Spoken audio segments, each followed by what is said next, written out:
အမေရိကန်အကူအညီနဲ့တောင်ကိုရီးယားကနျူကလီယာယီငုတ်သင်္ဘောစီမံကိန်းတွေဆောင်ရွက်တာဟာကိုရီးယားကျွန်းဆွယ်တည်ငြိမ်ရေးထိခိုက်စေတယ်လို့ကင်ဂျုံအန်ပြောအမေရိကန်အကူအညီနဲ့တောင်ကိုရီးယားကနျူကလီယာယီငုတ်သင်္ဘောစီမံကိန်းတွေဆောင်ရွက်တာဟာကိုရီးယားကျွန်းဆွယ်တည်ငြိမ်ရေးထိခိုက်စေတယ်လို့မြောက်ကိုရီးယားခေါင်းဆောင်ကင်ဂျုံအန်ကပြောကြားခဲ့ပါတယ်နျူကလီ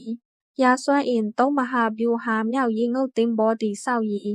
လုပ်ငန်းခွင်ကိုခေါင်းဆောင်ကင်ဂျုံအန်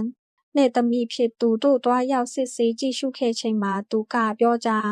ခဲ့ကြောင်းကိုဒီဇင်ဘာ25ရက်မြောက်ကိုရီးယားအစိုးရသတင်းဌာနကဖော်ပြခဲ့ပါတယ်။အမေရိကန်အကူအညီယူပြီးနျူကလီယားရေငုတ်သင်္ဘောစီမံကိန်းတွေတိုးချဲ့ချမှတ်ဆောင်ရွက်ဖို့တောင်ကိုရီးယားကပြင်ဆင်နေတာဟာကိုရီးယားကျွန်းဆွယ်တည်ငြိမ်ရေးကိုထိခိုက်စေသလိုမြောက်ကိုရီးယားအနေနဲ့လည်းနျူကလီယားရေငုတ်သင်္ဘောစီမံကိန်းတွေပိုမိုဖွံ့ဖြိုးတိုးတက်အောင်မဖြစ်မနေလှုပ်ဆောင်သွားရမှာပဲဖြစ်တယ်လို့ကင်ဂျုံအန်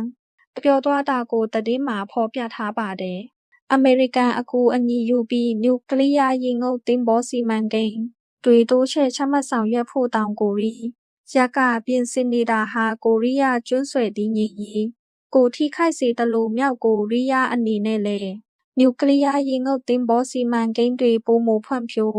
တိုးတက်အောင်မဖြစ်မနေလှုပ်ဆောင်သွားရမှာပဲဖြစ်တယ်လို့ကင်ဂျုံအန်ပြောသွားတာကိုသတင်းမှာဖော်ပြထားပါတယ်